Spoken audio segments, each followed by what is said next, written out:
నేను చెప్పే ఈ 2 ట్రిక్స్ మీరు యూజ్ చేస్తే మీ సిస్టమ్ కానీ కంప్యూటర్ కానీ హ్యాంగ్ అవ్వకుండా డబుల్ ది స్పీడ్ వర్క్ అవుతుంది. అదన్నా చూద్దాం. జాగ్రత్తగా వినండి. నార్మల్ గా మీ సిస్టమ్ హ్యాంగ్ అవుతున్నా లేదా స్ట్రక్ అవుతున్నా కూడా ఈ టిప్ అనేది యూజ్ చేయండి.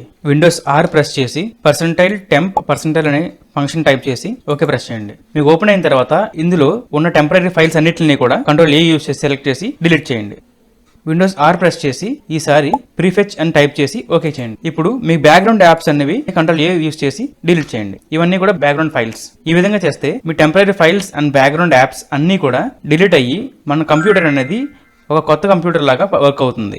Okay. And second tip is, me computer లేదా ల్యాప్టాప్ హ్యాంగ్ అయినప్పుడు మనం సిస్టమ్ని రీస్టార్ట్ చేయకుండా డ్రైవర్స్ని, గ్రాఫిక్స్ని మొత్తం అన్నింటిని కూడా రీఫ్రెష్ ఎలా చేయాలో చూద్దాం. ఓకే. దీనికోసం విండోస్ Ctrl+Shift+B ప్రెస్ చేయండి. సో దీని అడ్వాంటేజ్ ఏంటంటే కంప్యూటర్ రీస్టార్ట్ చేయకుండా డ్రైవర్స్ని, గ్రాఫిక్స్ని అన్నింటినీ కూడా రీఫ్రెష్ చేయొచ్చు.